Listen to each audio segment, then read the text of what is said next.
ধ্রুব এবার সরাসরি অদিতির দিকে তাকালো, কিছুক্ষণ অভিমানে তাকিয়ে থেকে তারপর হঠাৎ করে বলল, ও সব কিছু মূলে তাহলে বিয়েই? বিয়ে হলেই তোমার ভরসা হবে, ধ্রুব ক্যারেক্টারলেস নয়। ওকে দেন, লেটস গট ম্যারিড আজকে এই মুহূর্তে। বোকাশোকা অদিতি হায়াতের মাথায় যেন বাদ ছিটকে পড়ে। ধ্রুব চোখ ছোট ছোট করে তাকিয়ে রয়েছে অদিতির হা হয়ে থাকা মুখটার দিকে। অদিতিকে এই মুহূর্তে ভীষণ বাচ্চা বাচ্চা লাগছিল, 20 বছরের একটা বাচ্চা। ধ্রুবর হাসি এলেও ও মুখ চোখ ইচ্ছে করে গম্ভীর করে রাখলো। অদিতি হতবুদ্ধি হয়ে ধ্রুবর দিকে চেয়ে আছে। ধ্রুব ওর এভাবে তাকানো দেখে নিজস্ব ভঙ্গিতে ডান ভ্রুটা উচালো।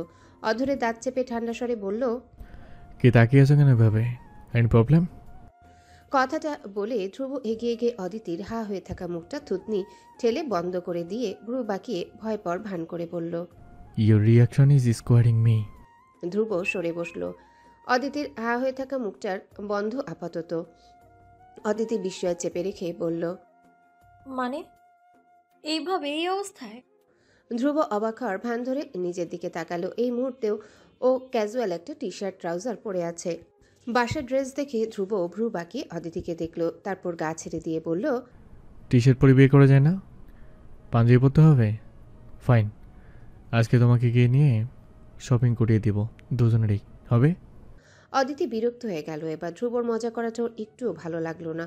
ও হাতে থাকা খিচুড়ির প্লেট ঠাস করে টেবিলের উপর রেখে উঠে দাঁড়ালো। চোখ মুখ কুচকে বলল, আপনি পাগল হয়ে গেছেন জাস্ট। আমার মনে হয় জ্বরে আপনার মাথাটা সম্পূর্ণ গেছে। ধ্রুব বিছানায় বসে থাকা অবস্থায় দুর্বল হাতে অদিতির হাত টেনে ধরে ওকে আবার বসিয়ে দিল নিজের পাশে বিছানায়। অদিতি ধ্রুবর পাশে বসে বিরক্ত হয়ে তাকালো, বলল, রূপ ভালো হচ্ছে না, কিন্তু মজা বন্ধ করবেন আপনি। ধ্রুব অদিতির হাতটা টেনে নিজের হাতে রাখলো। আঙ্গুলের ভাঁজে আঙ্গুল রেখে অদিতির চোখের দিকে তাকালো, মৃদু কণ্ঠে বলল, আই এম ফাইন। তুমি শোনো, আগে আমাদের বিয়ে হয়ে গেলে তোমার বাবাও আমাদের কোনোদিনও আলাদা করতে পারবে না। আর বিয়ে করাতে তোমার বাবা সাপোর্ট করবেন, রাইট? মনে করিয়ে দিচ্ছি, তোমাদের গ্রামে একজনের বিয়ে হয়তে তাদের আলাদা করা হয়নি। তোমার বাবা উল্টো খুশি ছিলেন তাদের উপর। আজকেই সবে বাড়ি থেকে পাওয়া এই খবরগুলো স্বয়ং ধ্রুবর মুখে হুবহু শুনে অবাক হয়ে গেল অদিতি। ও ভ্রু কুচকে ফেলল। আপনি আপনি এই খবর কোত্থেকে পেলেন? আমার বাড়িতে এখনো নজর রাখছেন আপনি? ধ্রুব ভ্রু বাঁকিয়ে তাকালো, হেয়ালি করে বলল, তুমি জানতে না এসব? আমার শালা বলেনি তোমাকে? শালা? অদিতি ধ্রুবর কথার অর্থ কিছুই বুঝতে পারছে না। ধ্রুব এবার গলা কেশে মাথা তুলে তাকালো অবাক হয়ে বসে থাকা অদিতির দিকে। তারপর গলা খাকারি দিয়ে সুর টেনে টেনে বলে গেল, ইজ ফাইজা, ফাইজা আয়াত, দ্য ব্রাদার অফ অদিতি হায়াত। অদিতির মুখ আবারও হাঁ হয়ে গেল। ও অবাক হয়ে বলল, ওর সঙ্গে আপনার কথা হয়? ইয়া আল্লাহ, আব্বা জানলে ওর মেরেই ফেলবে। ধ্রুব সঙ্গে সঙ্গে ভ্রু বাঁকালো। কেউ আমার শালাকে ধরতে পারলে তো, ও দুলোভাই আছে না, হি উইল প্রোটেক্ট হিম। অদিতি হাল ছাড়ল। ধ্রুব যা নাছরবান্দা, যা বলে তাই করবে। ও ছোট করে শ্বাস ফেলে বলল, ধ্রুব যেতে হবে আমার। রাত হচ্ছে, আপনি শুয়ে পড়ুন, আমি রান্না করে রেখে যাচ্ছি। সময় মতো খেয়ে নেবেন আপনি, মেডিসিন নেবেন, আর আমি কিন্তু কল করে খোঁজ নিব। অদিতি হাল ছাড়ল। ধ্রুব যা নাছরবান্দা, যা বলে তাই করবে। ও ছোট করে শ্বাস ফেলে বলল। অদিতি কথাটা বলে ধ্রুবর হাত থেকে নিজের হাত ছাড়িয়ে নিয়ে উঠে দাঁড়ালো। টেবিলের উপর থেকে ব্যাগটা কাঁধে ঝুলালো। ধ্রুবর মুখটা মুহূর্তে অন্ধকার হয়ে গেল। আবার সে একাকী দিন, অন্ধকার রুম।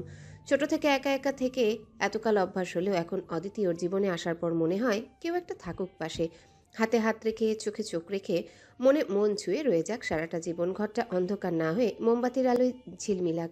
কাবার জোরের শাড়িগুলো সাজুক যত্নে। এতক্ষণ ফুরফুরে মেজাজে থাকলেও মুহূর্তে এই ধ্রুব কেসে ওঠে। কাশতে কাশতে বহু কষ্টে বলার চেষ্টা করলো, আমি শিখ, আমাকে এভাবে রেখে চলে যাবে? অদিতি স্বাভাবিক চোখে দেখতে লাগলো ধ্রুবর কাশি। এতক্ষণ যে লোক এত কথা বলে ফেলেছে, সে অদিতি চলে যাবার কথা শুনে আবার শিখ হয়ে গেল। যত সব ধান্দাবাজি। অদিতি কোমরে হাত দিয়ে বলল, ধ্রুব, অ্যাক্টিং কিন্তু ভীষণ বাজে হচ্ছে। ধ্রুব কথাটা শোনা মাত্রই কাশি থামিয়ে ভ্রু কুচকে তাকালো। অদিতির কঠিন নির্দয় চোখ দুটো দেখে ও পরপর চোখ উল্টে শ্বাস ফেলে বলল, ফাইন, অ্যাক্টিং করছি না। অসুস্থ থাকায় ধ্রুব রীতিমতো বাচ্চাদের মতো হয়ে গেছে। নিজের গম্ভীর রাগী জেদি স্বভাবের বাইরে গিয়ে ধ্রুব ইয়ামিনের এই ছেলে মানুষের আচরণগুলো অবাক ঠেকলো অদিতির কাছে।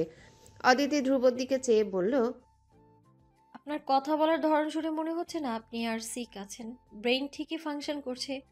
ঘুমান এখন, আসছি আমি। ফোনে যেন শুনতে না পাই আপনি মেডিসিন নিচ্ছেন না। এত সন্দেহ থাকলে থেকে যাও তুমি, থেকে টেক কেয়ার করো। ধ্রুবর কণ্ঠে বিরক্তি, এত দরদও সহ্য হচ্ছে না। অদিতি টেবিল থেকে মোবাইল ফোন নিতে নিতে বলল, জি না, যেদিন বউ হয়ে আসবো সেদিন থেকে এক্সট্রা টেক কেয়ার চলবে। ধ্রুব এবার অসভ্য চিন্তায় মাথার পেছনটা চুলকালো, বাঁকা হেসে বলল। রাতভর? অদিতি সঙ্গে সঙ্গে ভ্রু কুচকালো, ফোন হাতে নিয়ে ধ্রুবর দিকে তাকালো। কি? ধ্রুব সঙ্গে সঙ্গে ভদ্র ভাবটুকু মুখে ফুটিয়ে তুলে বলল, I mean care, take care চলবে? অন্য কিছু ভাবছো নাকি? ধ্রুব ভ্রু বাঁকালো, ওর চোখে দুষ্টু ইঙ্গিত। অদিতি মুহূর্তেই লজ্জায় পড়ে গেল, মুখ লুকিয়ে অন্য পাশে সরিয়ে ফেলল। নিজেই নিজের এমন উদ্ভট চিন্তায় বিরক্ত, লজ্জিত। ধ্রুব তো এখন পেয়ে বসে আরো। অদিতির এই লাজুক মুখটার দিকে ধ্রুব তাকিয়ে অবাক হওয়ার ভান করল, চোখ বড় বড় করে অদিতিকে ইচ্ছে করে টিস করতে বলল, আমি তোফাজ্জল হায়াতের ভদ্র মেয়ে, এই অবস্থা তোমার? কি চিন্তা করছো আজকাল? আর এখনো আন্ডার ইউজ তুমি, এখনো এইসব? C C. অদিতি লজ্জায় যেন মারা যাচ্ছে। ও লজ্জায় মুখ সরিয়ে ফেলল, ধ্রুবর দিকে না তাকিয়ে মুচকি হেসে বলল, আমি আসছি।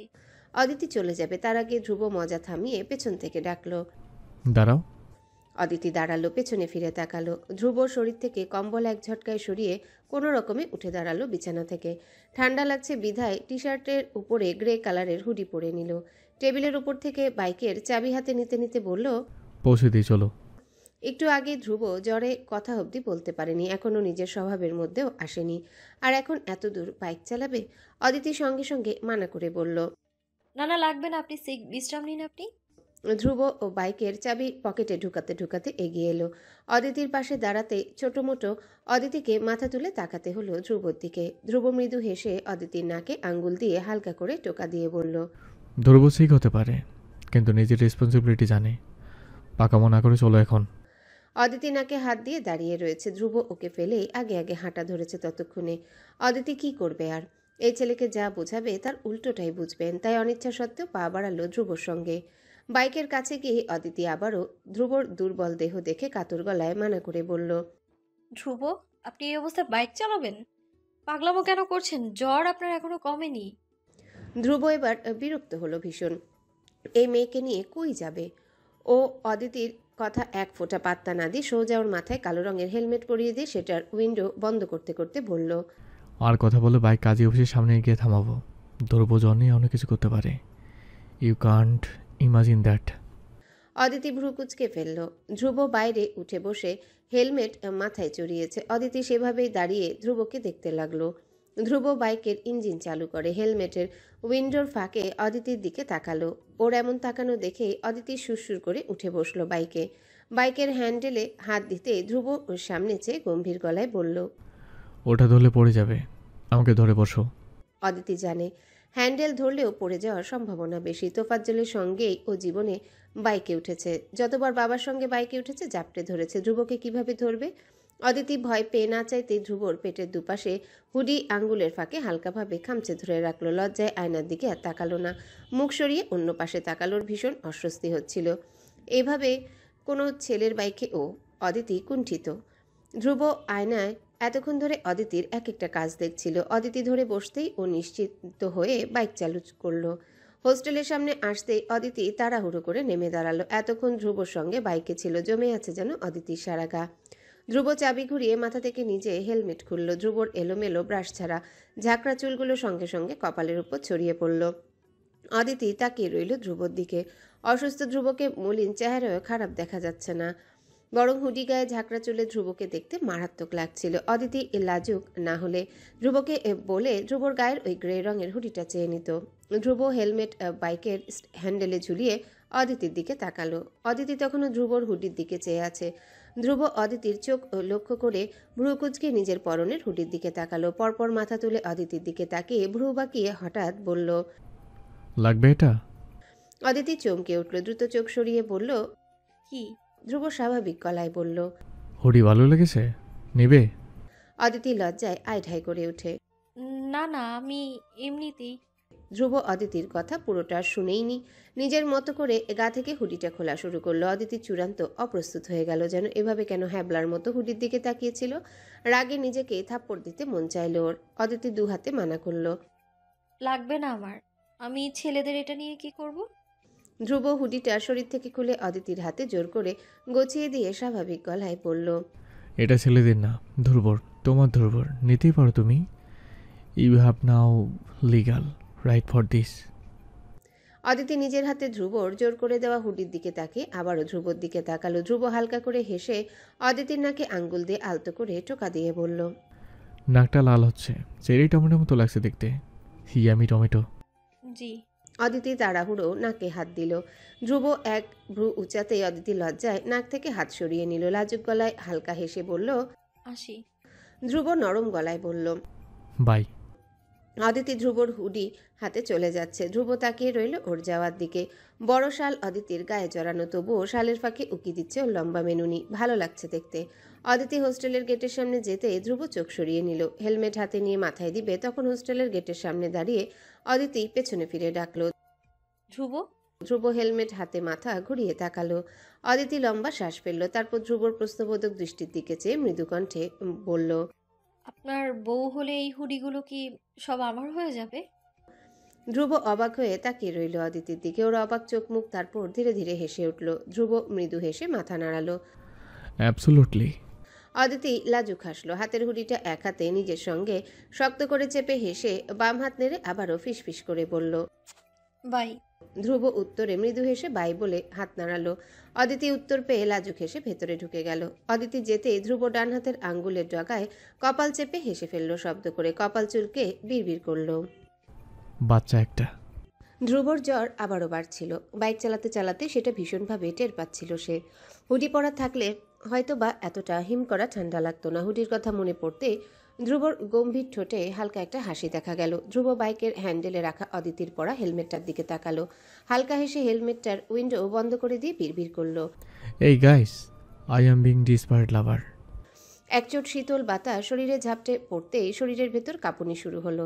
শরীরটা যেন ঠান্ডায় হেলে পড়তে চাইছে। ধ্রুব ইয়ামিন বাইকের হ্যান্ডেল শক্ত করে ধরে ধ্রুব লম্বা শ্বাস ফেলে।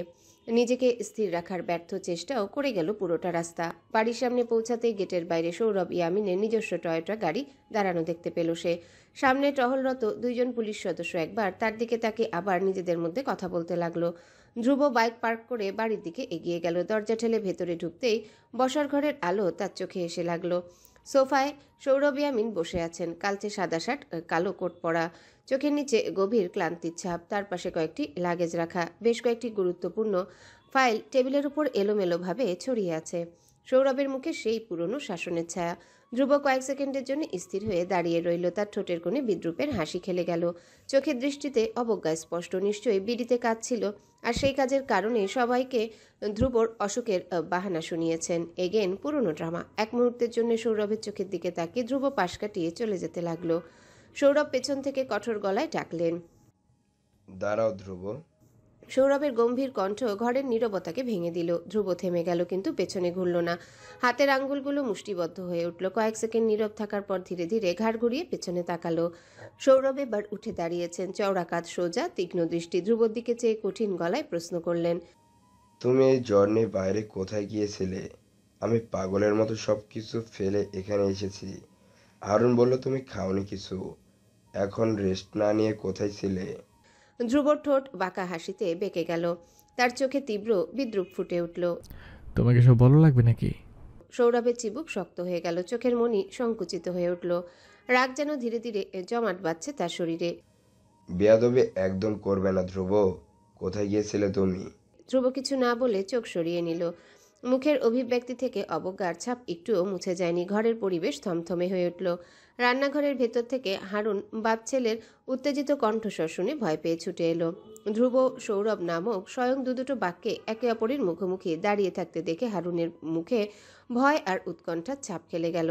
সৌরভ হারুনের দিকে তাকিয়ে তীক্ষ্ণ কণ্ঠে বললেন, ও মেডিসিন নিয়েছে? হারুন এক মুহূর্ত ধ্রুবর দিকে তাকালো। ধ্রুবর ও মুখে ডোন্ট কেয়ার ভাব স্পষ্ট। হারুন দ্বিধা নিয়ে মাথা নাড়ালো। ও, অদিতি ম্যাডাম এসেছিলেন, রান্না কর। সৌরভের ভ্রু কুঁচকে গেল, তার চোখে বিস্ময় ভেসে উঠল। অদিতি সন্ধ্যায় এসেছিল?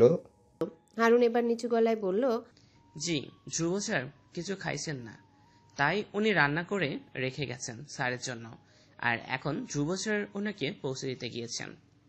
সৌরভের চোখ এবার সরাসরি ধ্রুবর দিকে গিয়ে স্থির হলো। ধ্রুব সেই দৃষ্টি এড়িয়ে চোখ সরিয়ে নিল। কোনো উত্তর না দিয়ে চুপচাপ বাইকের চাবি আঙ্গুলের ডগায় ঘুরাতে ঘুরাতে সিঁড়ি বেয়ে উপরে উঠে যেতে লাগলো। সৌরভ দীর্ঘশ্বাস ফেলে চেয়ারে বসলেন। হারুনের দিকে চেয়ে বললেন, মেয়েটাকে কিছু দিয়েছো খেতে? হারুন মাথা নিচু করে বলল।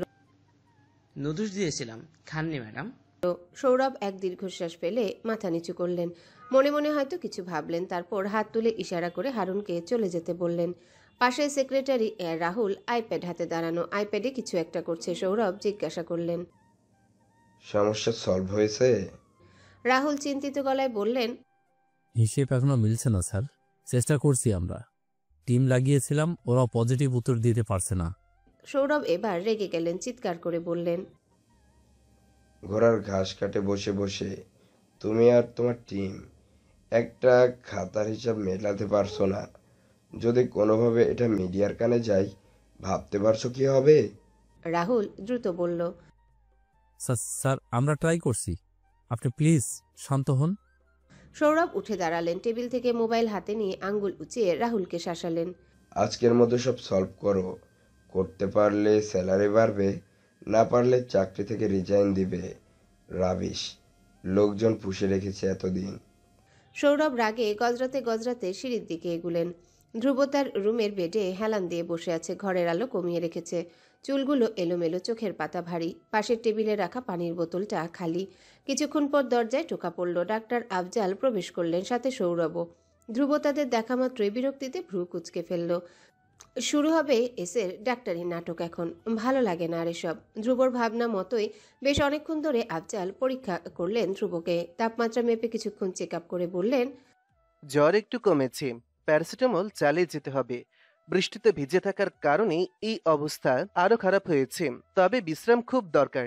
সৌরভ হালকা স্বস্তির নিঃশ্বাস ফেললেন। ধ্রুবর দিকে এক ঝলক দৃষ্টিতে তাকালেন।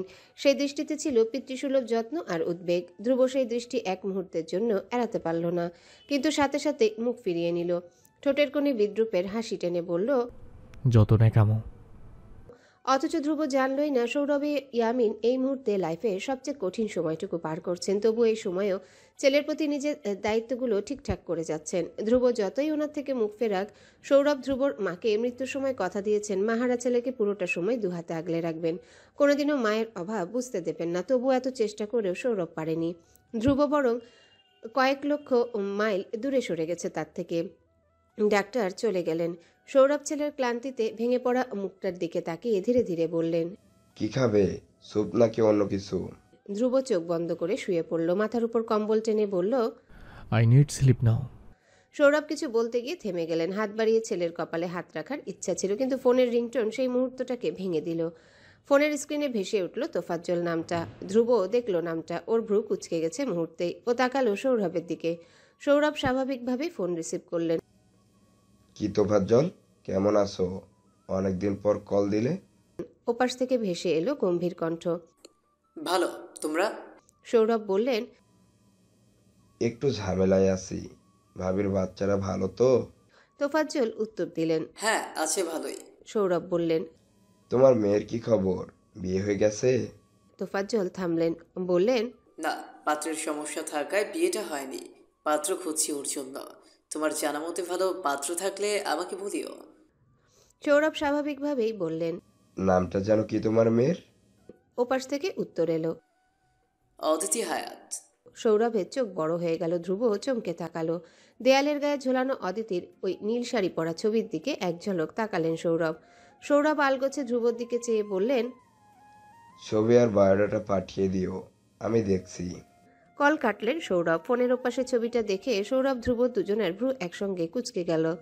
ধ্রুব হতভম্ব হয়ে সৌরভের দিকে তাকিয়ে রইল। ওর মাথায় কিছুই যেন ঢুকলো না। সৌরভ মজা করে হেসে হেসে বললেন, ওহ, তাহলে তোফাজ্জলই তোমার হবু শ্বশুর? বাহ। ধ্রুব নিজের বিস্ময়টুকু লুকিয়ে বলল। কি বলেছে উনি? সৌরভ হাসলেন। তার দৃষ্টিতে হালকা মজা যেন ঝিলিক দিল। তোমার প্রেমিকার জন্য পাত্র খুঁজতে বলল। ধ্রুব ভ্রু কুঁচকে ফেলল। সৌরভ হেসে বললেন, ভালো হয়েছে, বাবা হয়ে আমি তোমাকে শুধরাতে পারিনি, তোফাজ্জল পারবেই। ধ্রুব সৌরভের এমন মজা নেওয়াটায় বিরক্ত হয়ে ঠান্ডা চোখে তাকিয়ে বলল, ওনার সঙ্গে তোমার কি সম্পর্ক? কিভাবে উনি তোমাকে চিনেন? ঘরের মধ্যে থমথমে নীরবতা নেমে এলো। সৌরভ শান্ত গলায় অতীতে স্মৃতির গহ্বরে হারিয়ে যেতে যেতে বলতে শুরু করলেন। তার কণ্ঠ যেন পুরনো স্মৃতিচারণে ভারী হয়ে উঠল। আমি তখন উঠতি রাজনীতিবিদ। তোমার মাও তখন জীবিত। তখনও তার ক্যান্সার ধরা পড়েনি। একদিন লক্ষ্মীপুরে যাই আমরা কয়েকজন বন্ধু মিলে। ওই বাসে তোফাজ্জলও ছিল। ওর পায়ে সমস্যা। একটা অ্যাক্সিডেন্টের পর হাঁটায় অসুবিধা হতো। প্রতিমধ্যে ওই বাসের ইঞ্জিন ব্লাস্ট করে আগুন লেগে যায়। আমরা সবাই বেরিয়ে আসতে পারলেও তোফাজ্জল আটকে যায়। সবাই যখন বেঁচে ফিরে স্বস্তির শ্বাস ফেলছিলাম, হঠাৎ আমার মনে হলো গাড়িতে কাউকে দেখা যাচ্ছে। তখন আমরা তোফাজ্জলের চিৎকার শুনি গাড়ির ভেতর থেকে। বাকিরা ভয় পেয়ে যায়। তখন চারপাশে আগুন জ্বলছে। কেউ এগিয়ে যায়নি ভয়ে। আমি তখন যুবক, রক্ত ত্রকবক করছে। আমি কারো বাধা না মেনে ঝাঁপিয়ে পড়ি। কোনোরকম তোফাজ্জলকে নিয়ে বেরিয়ে আসতে সক্ষম হয়েছিলাম। আমার কাঁধের দিকটা একটা পোড়া দাগ আছে না, ওইটা তখনকার। তোফাজ্জলের গায়েও আগুন লেগেছিল। ওটার পিঠেও আছে পোড়ার দাগ। তারপর থেকে তোফাজ্জলের সঙ্গে আমার ভালো বন্ধুত্ব হয়। ওর ছেলেমেয়েরা তখন ছোট। আমি নাম জানতাম শুধু। কিন্তু ওখান থেকে আমরা ফিরে এসে আমরা তাদের সঙ্গে যোগাযোগ কমে যায়। তোমার মাও মারা যাওয়ার পর আমিও এক প্রকার কাজে ডুবে যাই। বাড়িতে না গেলেও 2-3 বছর আগে ওকে একবার ঢাকায় দেখছিলাম। আমার সাথে তখনই লাস্ট দেখা হয়েছে। ভাবির বাচ্চাদের সম্পর্ক তেমন কিছু জানা হয়নি, তাই জানতাম না অদিতি, এই যে অদিতি হায়াত, যাকে তুমি ভালোবাসো। ধ্রুব চুপচাপ শুনে গেল। তার মুখের অভিব্যক্তি ধীরে ধীরে বদলাতে লাগলো। ভ্রু কুঁচকে আছে, চোখের পাতা কিছুটা ভারী হয়ে এলো। সে একপাশে মুখ ফিরিয়ে নিল, নিচু গলায় বিড়বিড় করে বলল। কোইন্সিডেন্ট? সৌরভ এবার ধ্রুবর দিকে তাকালেন, বললেন, তুমি চাইলে আমি তোমার কথা তোফাজ্জলকে বলতে পারি। ধ্রুব চকিত দৃষ্টিতে সৌরভের দিকে তাকালো। এত সহজ সবকিছু! অদিতিকে বিয়ে করার কত সুন্দর উপায়, অথচ ধ্রুব জেদ দেখালো। ঠোঁট শক্ত করে কামড়ে ধরে বলল, দরকার নেই, আমার লাইফ আমাকে দেখতে দাও। সৌরভ এবার চেয়ার থেকে ধীরে ধীরে উঠে দাঁড়ালেন। আলো আধারি ঘরে তার মুখটা যেন আরো গম্ভীর দেখাচ্ছে। শান্ত কণ্ঠে বললেন, বাবার কাছে হেল্প চাওয়া খারাপ কিছু না, সমস্যা নেই। যেদিন তোমার মনে হবে আমাকে বাবা বলে হেল্প চাওয়া যাবে, চেয়েও, আমি হেল্প করব। তোমার জীবনটা যদি আমি নিজেদের সাজিয়ে দিতে পারি, আমার চেয়ে বোধহয় বেশি খুশি আর কেউ হবে না। ধ্রুব তাকিয়ে রইল সৌরভের দিকে। পরপর মুখ ঘুরিয়ে নিল। সৌরভ বাতি নিভিয়ে দিতে দিতে ধীর গলায় বললেন, ঘুমাও, অসুস্থ তুমি। তারপরে তিনি ঘর থেকে বেরিয়ে গেলেন। দরজার শব্দ ধীরে ধীরে মিলিয়ে গেল। ধ্রুব কোকের বোতল হাতে আড্ডাখানায় বসে আছে। জ্বর নেই আজও ভার্সিটিতে। তার চোখে মুখে এক অস্থিরতা। বোতলটা হাতের আঙ্গুলের ফাঁকে বারবার ঘুরাচ্ছে। দাঁত দিয়ে অধর কামড়ে কিছু একটা ভাবছে শুধু। ইমন পাশ থেকে ঠান্ডা গলায় বলল, তুই অযথা এসব পেঁচাল পারছিস। আঙ্কেলের কাছে সাহায্য চাইতে আমি কোনো প্রবলেম দেখছি না। ধ্রুব কোকের বোতল ঝাঁকানো বন্ধ করে বিরক্ত গলায় বলে উঠল। দরকার নেই আমার। সুমন এবার পাশ থেকে বোঝানোর চেষ্টা করে বলল, অদিতি ভাবি ওনার বাবাকে রাজি না করাতে পারলে কখনোই আপনাকে লুকিয়ে বিয়ে করবে না ভাই, এটা জানেন? ধ্রুব রাগে ফুঁসে উঠল। কোকের বোতলটা মাটিতে এবার ছুঁড়ে মারল। অন্য উপায় বের করতে হবে। তবুও তার কাছে গিয়ে আমি নিজেকে ছোট করব না। সে সারাকে এই বিয়ে ইম্পসিবল নাকি? ইমন দীর্ঘশ্বাস ফেলল। ধ্রুব অযথায় যে এই ফালতু জেদগুলো দেখাচ্ছে, এসবকে কে বুঝাবে? হঠাৎ কোথা থেকে রাজন দৌড়ে এসে হাঁপাতে হাঁপাতে ধ্রুবর সামনে দাঁড়ালো। কাপা গলায় বলল, ধ্রুব ভাই, আপনার বাবাকে মানি লন্ডারিং মামলায় ফাঁসানো হয়েছে। টিভিতে নিউজ হচ্ছে। মোবাইল কোথায় আপনার? ধ্রুব হতবাক হয়ে গেল। ধ্রুব ও ভ্রু এটা শুনেই কুঁচকে গেল। তার চোখে মুখে স্পষ্ট অবিশ্বাসের ছাপ। কয়েক সেকেন্ড স্তব্ধ হয়ে থাকার পর হাত দিয়ে ইমনকে ইশারা করে বলল, এমবি আছে, ফেসবুক অন কর। ধ্রুবর কণ্ঠে কিছু একটা যেন ছিল। ইমন ভয়ে ভয়ে দ্রুত পকেট থেকে ফোন বের করে ফেসবুকে ঢুকলো। ফোনের স্ক্রিনে আলো ওর থমথমে মুখটা আরও স্পষ্ট করে তুলল। ঢুকেই ইমনের চোখ ছানা বড়া হয়ে গেল।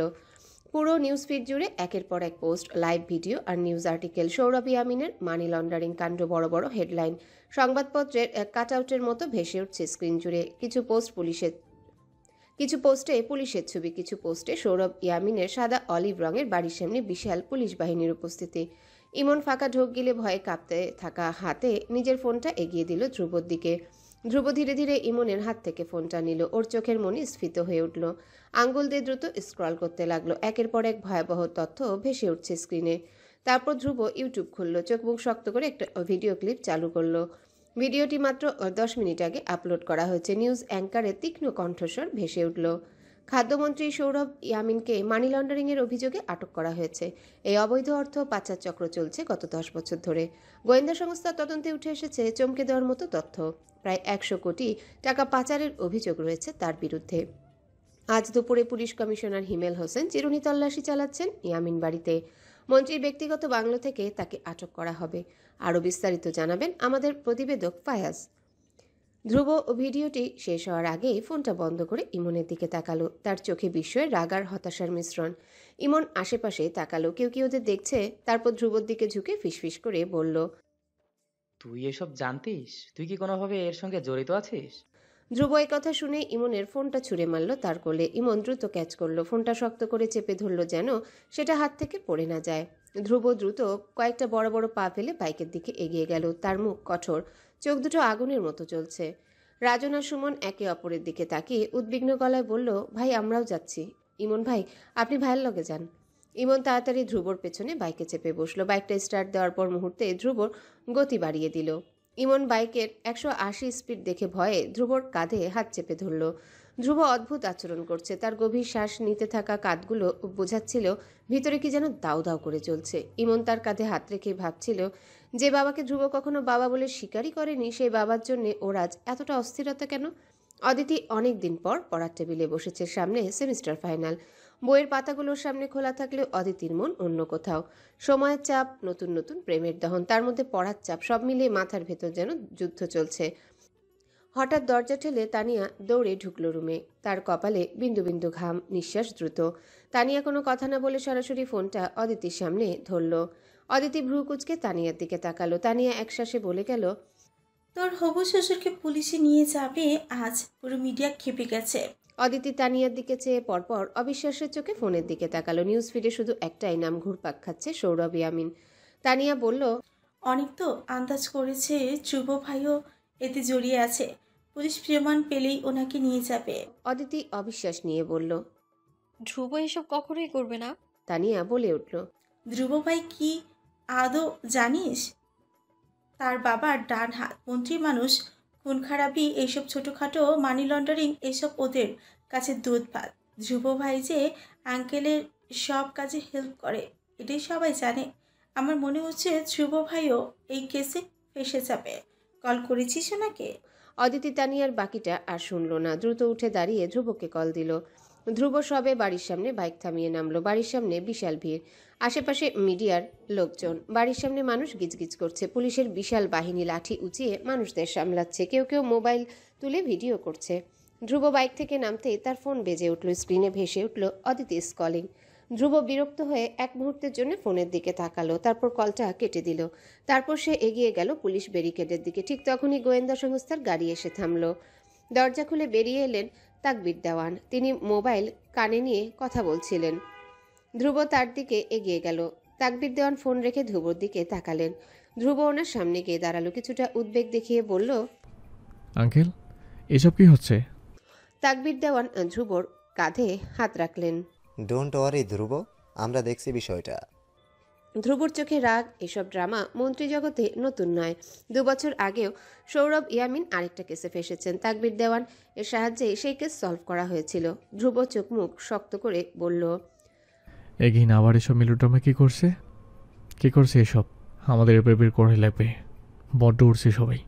তাকবির দেওয়ানের কানে ব্লুটুথ, ভীষণ ব্যস্ত এখন। উনি ব্যস্তভাবেই বললেন, আমরা দেখব এটা নিয়ে, একসঙ্গে বসবো, কিন্তু তার আগে তোমার বাবাকে নির্দেশ দেওয়ানো লাগবে। ধ্রুব হাত মুষ্টিবদ্ধ করে দাঁড়িয়ে আছে। তাকবির দেওয়ান ধ্রুবর দিকে তাকিয়ে বললেন, ষড়যন্ত্রও হতে পারে, আবার সত্যিও হতে পারে। তোমার বাবাকে আমি 2 দিন আগেও সতর্ক করেছিলাম। যাই হোক, তোমার নামেও কিন্তু অভিযোগ এসেছে। প্রমাণ পেলে পুলিশ তোমাকেও গ্রেপ্তার করবে। তুমি কিছুদিন গা ঢাকা দাও, আমি বিষয়টা দেখছি। তাকবির দেওয়ান ফোর্স নিয়ে ভেতরে চলে গেলেন। অদিতির বারবার কল আসছে। খোদা, এ মেয়েটা এত অধৈর্য কেন? ধ্রুব ভিড়ের মধ্যে দাঁড়িয়ে অদিতির কল রিসিভ করলো। রাগে শুরুতেই দিল ধমক। হোয়াট? বারবার কল দিচ্ছিস কেন? কল ধরছি না মানে ব্যস্ত আছি, রাইট? অদিতি থেমে গেল। যা বলার ছিল গিলে নিয়ে নিচু গলায় বলল, সরি। সরি শব্দটা শোনা মাত্রই ধ্রুব সব রাগ পড়ে গেল। ধ্রুব নিজেকে ঠান্ডা করলো, বলল, কি বললে? অদিতি কম্পিত গলায় বলল, ধ্রুব, এসব আপনার নামেও কি মামলা? প্লিজ বলুন না। ধ্রুব চোখ বন্ধ করে নিজেকে শান্ত করলো, মৃদু গলায় বলল, don't worry, I will be fine. এখনো মামলা হয়নি, রাইট? আর হবেও না, প্রমিস। আর শোনো, টেনশন না নিয়ে চুপ করে বসে থাকো। আমাকে কল দিও না, আমি ব্যস্ত থাকবো। ধ্রুব আবার হেয়ালিতে উত্তর দিচ্ছে, এড়িয়ে যাচ্ছে এত গুরুতর বিষয়টা। অদিতি ভয়ে প্রায় কান্না গলায় বলল, ধ্রুব প্লিজ, রাগের মাথায় কোনো ভুল সিদ্ধান্ত নেবেন না। ধ্রুব গভীর শ্বাস নিয়ে ভীরের দিকে তীক্ষ্ণ দৃষ্টিতে চোখে তাকালো। চোখ তো নয়, যেন সিংহের দৃষ্টি। ধ্রুব হালকা হাসলো, এবার তীব্র গলায় রহস্য করে বলল, don't panic from now, everything will be neat and clean. Bye and love you. অদিতিকে কিছু বলার সুযোগ না দিয়ে ধ্রুব কল কেটে দিল। এমন একটা মুহূর্তে ধ্রুবর মুখে লাভ ইউ শুনে সম্পূর্ণ গা যেন ঠান্ডা হয়ে গেল অদিতির। অন্য সময় হলে অদিতি লজ্জায় হেসে ফেলতো, তবে এখন কেন জানি ওর হাসি বা লজ্জা কিছুই পেল না। দ্রুত আঙ্গুল চালিয়ে ইমনকে কল লাগালো। ইমন ভিড়ের মধ্যে থেকে পাশ কাটিয়ে ফোন রিসিভ করলো। ওপাশ থেকে অদিতি অস্থির কণ্ঠে বলল, ভাইয়া কোথায় আপনি? আশেপাশে ভিড়ের জন্য কিছু শোনা যাচ্ছিল না। ইমন চেঁচিয়ে বলল, ধ্রুবের বাড়িতে আছি আমি। অদিতি শুনে দ্রুত বলল, প্লিজ ভাইয়া, ধ্রুবর দিকে খেয়াল রাখবেন। ওর আগের মাথায় কিছু একটা করে বসবে, ভয় হচ্ছে আমার। ইমন এবার দীর্ঘশ্বাস ফেলল। অদূরে ধ্রুবকে দেখা যাচ্ছে, যে ভিড়কে নিজের শক্তপোক্ত হাতে ঠেলে ইয়ামিন বাড়ির সদর গেট দিয়ে প্রবেশ করছে। ইমন সেদিকে চেয়ে বলল, রিল্যাক্স অদিতি, আমি আছি। কিন্তু তুমি তো জানো ধ্রুব যা ভাবে সেটা করেই ছাড়ে। দেখা যাক কি হয় সামনে। অদিতি চুপ করে গেল। ইমন এবার হুট করে ভাবুক কণ্ঠে বলল, কিন্তু আমি সেটা বুঝতে পারছি না, ধ্রুব হঠাৎ করে তার বাবার প্রতি এতটা সফট হলো কিভাবে? এমনটা আগে কখনো দেখিনি। Something is fishy maybe. সবসময় নিঃসঙ্গ আধার রাতের ন্যায় স্থবির ইয়ামিন বাড়িতে আজ বড্ড কোলাহল। আশেপাশের মানুষের বড্ড ভিড়। পুলিশ ব্যারিকেড পুরো রাস্তাটা জুড়ে 2 সারি পুলিশ রক্ষী দাঁড়িয়ে। তাদের চোখে কোনো সমঝোতা বা দয়া দেখা যাচ্ছিল না। সাংবাদিকদের ক্যামেরায় ফ্ল্যাশ একটার পর একটা চমকাচ্ছে। এখানকার ভাইরাল নিউজের প্রতিটা মুহূর্তে ক্যাপচার করতে পারলে টিআরপি তুঙ্গে। এসব কিছুর মধ্যে খাদ্যমন্ত্রী সৌরভ ইয়ামিনের একমাত্র ছেলে, তার ডানহাত ধ্রুব ইয়ামিন ভিড় ঠেলে বাড়ির ভেতরে ঢুকলো। বাড়ির ভেতরটা খুব অস্বাভাবিক লাগছে। বাড়িতে ঢুকে সদর দরজার সামনে ঠায় ধ্রুব দাঁড়িয়ে গেল। সামনের সোফাটায় ভীষণ নীরব হয়ে বসে আছেন সৌরভ। তার চোখ স্থির, চোখের নিচে গভীর কালি। শরীরটা কিছুটা যেন একদিনে ভেঙে আসতে চাইছে। 2 হাত একটার ভিতর আরেকটা ঢুকিয়ে নিজের মুখের সাথে চেপে চুপচাপ নিচের দিকে তাকিয়ে আছে। ধ্রুব কেন যেন নিজের জন্মদাতার বাবার দিকে বহুদিন পর এভাবে তাকালো। সৌরভ ভেতরে ভেতরে এতটা ভেঙে পড়েছিলেন, এসব ধ্রুবর নজরে কিভাবে পড়ল না? কোথায় ছিল ধ্রুব? অদিতির মধ্যে এতটাই ডুবেছিল, আশেপাশ প্রায় ভুলতেই বসেছিল ধ্রুব। ধ্রুব চোখ সরিয়ে আশেপাশে তাকালো। সোফার টেবিলের উপর হরেক রকমের ফাইল ছড়ানো। কিছু ফাইল উন্মুক্ত হয়ে পড়ে আছে দুদকের টিম মেম্বারদের হাতে। দুদকের টিম একটার পর একটা ফাইল চেক করে যাচ্ছে। তাদের মুখাবয়ব তীক্ষ্ণ। গভীর মনোযোগ দিয়ে সৌরভ ইয়ামিনের কীর্তিকলাপ আজ খুঁজে পেলেই প্রমোশন আটকায় কে? সৌরভের দুপাশে পুলিশ দাঁড়িয়ে। তার থেকে একটু দূরে সোফায় দ্বিতীয় স্ত্রী তৃণা বসে আছে। বারবার সৌরভের দিকে চেয়ে ফুপিয়ে উঠছে। সেদিকে ধ্রুবর মন নেই। সে ধীর পায়ে এগিয়ে গেল। দুদকের টিম প্রধান ধ্রুবকে দেখে ফাইল থেকে মাথাটা তুলে ঠোঁটটা বাঁকিয়ে হাসলো। বড় বিশ্রী ঠেকলো সেই হাসিটা ধ্রুবর কাছে। ধ্রুব হেঁটে তার সামনে দাঁড়াতেই দুদকের টিম প্রধান রাকিব হোসেন উঠে দাঁড়িয়ে ঠোঁটে বিজয়ের হাসি ঝুলিয়ে হাত বাড়িয়ে বললেন, hi young man, very very nice to meet you. Dhruv উত্তরে নিজেও হাসে। মাথা নত করে ঠোঁট চেপে হেসে আবারও তাকালো। কিছুই যেন এই মুহূর্তে এখানে হচ্ছে না। যেন রাকিবকে দেখে তার নাকে ঘুষি বসাতেও ধ্রুবর একটুও ইচ্ছা হচ্ছে না। সেরকম ভাবভঙ্গি নিয়েই ধ্রুব হাত বাড়িয়ে হ্যান্ডশেক করলো। উত্তরে বলল, থ্যাংক ইউ। ফাইলগুলো থেকে কিছু পেলে? সৌরভ ছেলের দিকে মাথা তুলে তাকালেন। ধ্রুব এত স্বাভাবিকভাবে কথা বলছেটা কি করে? ধ্রুবর আচরণ সুবিধার ঠেকল না। রাকিব হাতের উন্মুক্ত ফাইলের দিকে চেয়ে বলল, বড়সড় গন্ডগোল তো আছেই। যা পেয়েছি তাতেই জেল 100%। বাকি যা চেক করছি তার তো বোনাস, ইফ ইউ নো। বলেই রাকিব চোখ টিপে হাসলো। ধ্রুব গা ছাড়া ভঙ্গিতে সোফায় বসলো। পায়ের উপর পা তুলে অবরোধের ন্যায় পা নাড়াতে নাড়াতে 2 হাত সোফার হাতলে রেখে রাকিবের দিকে চেয়ে বলল, জেল? Good word. আচ্ছা, মন্দির মানুষের জেল আদৌ হতে দেখেছেন কখনো? আপনি যে আগে সরকারের পা ছাড়তেন তাদেরকেও দেখেছেন? তাদের করা কোনো কারণে জেল হয়েছে? এইসব জেল নয়, নতুন মোড়কে জাস্ট একটা হাওয়া বদল আমাদের জন্য, রাইট? ধ্রুব পা নাড়ছে। রাকিব ধ্রুবর নাড়ানো পায়ের দিকে তীক্ষ্ণ চোখে চেয়ে আবারও ধ্রুবর দিকে তাকালো। ধ্রুব রাকিবকে দাঁড়িয়ে থাকতে দেখে আচমকা বড্ড বিনয় নিয়ে তড়িঘড়ি করে বলল, আরে দাঁড়িয়ে আছেন কেন, বসুন, জাস্ট হ্যাভ এ সিট। রাকিবের মেজাজ গরম হচ্ছে ধীরে ধীরে, অথচ ধ্রুবর ঠোঁটে অসভ্যের ন্যায় একটা হাসি। সে হাসি দেখে গা পিত্তি চলে যাচ্ছে রীতিমতো। রাকিব আলগোছে সোফায় বসলো, তারপর নিজে বিশ্রীভাবে বলল, বড্ড উঠছ ধ্রুব, এত বিশ্বাস ভালো নয়। তারপর নিজের মুখটা ধ্রুবর দিকে এগিয়ে এনে ফিসফিস করে বলল, মিডিয়াতে খবরটা আমি পাচার করেছি। জেল নাকি হাওয়া বদল তা তো দেখতেই পারবে সামনে। বলে ক্রুরো হাসল রাকিব। ধ্রুব উত্তরে দাঁত ঠোঁটে চেপে মাথা নিচু করে হেসে আবারও তাকালো। ও রীতিমতো হেসে উড়িয়ে দিল রাকিবের কথাগুলো। তাদের কথার মধ্যে দুদকের টিম মেম্বারদের একজন এসে রাকিবের কানে কিছু বলল। স্যার, এই ছেলেটার সম্পর্কে কিছু পাওয়া যায়নি। রাকিব রেগে তাকালো ওই মেম্বারের দিকে। শিট, সমস্ত প্ল্যান ভেস্তে গেছে। সে ধ্রুবর দিকে চেয়ে দাঁত খিচিয়ে বলল, অন্যায় করে প্রমাণও লুটপাট করে ফেলেছো দেখছি। ধ্রুব উত্তরে হাসল। তার হাসি ছিল এবার ভিন্ন। ও সোফা থেকে হাত দুটো সরিয়ে একটা কুশন নিয়ে সেটি কোলের উপর রেখে আরাম করে বসে বড় একটা শ্বাস টেনে বলল, করতে হয় স্যার, আশেপাশে কিছু কুত্তার বাচ্চা আছে না, ঘেউ ঘেউ করে কানের পোকা নড়ানোর জন্য সবসময় বসে থাকে। সো সিলিনা। রাকিবের মুখটা ধ্রুবর গালি শুনে অপমানে লাল হয়ে গেল। চুপচাপ উঠে দাঁড়ালো সোফা থেকে, ধ্রুবর দিকে চেয়ে বলল, হ্যালো বন্ধুরা, পরবর্তী পার্ট খুব তাড়াতাড়ি আসবে, তো সবাই অপেক্ষায় থাকো। আর চ্যানেলটি যারা এখনো সাবস্ক্রাইব করোনি তারা পরবর্তী পার্ট দেখার জন্য চ্যানেলটি সাবস্ক্রাইব করে রেখো। ধন্যবাদ সবাইকে, আমাদের সাথেই থেকো।